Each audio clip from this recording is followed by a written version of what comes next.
Pensi soltanto ad allenare e spronare sempre più la squadra affinché l'Acragas possa essere promosso in Lega Pro. Ad assicurare la vostra serenità ci penseremo noi.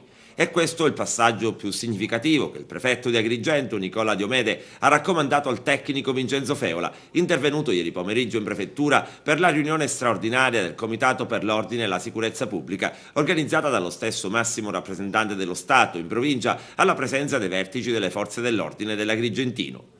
Per il club biancazzurro erano presenti il presidente Silvio Alessi, il direttore generale Giovanni Amico, Franco Nobile e il legale Enzo Caponnetto.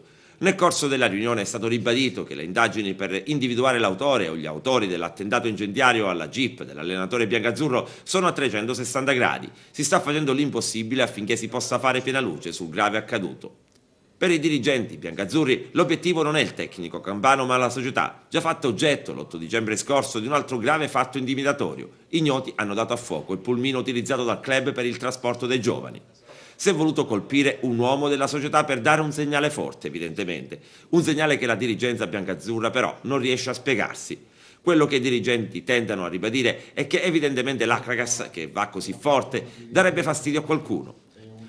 Mollare oggi dopo questo vile gesto intimidatorio sarebbe proprio da vigliacchi.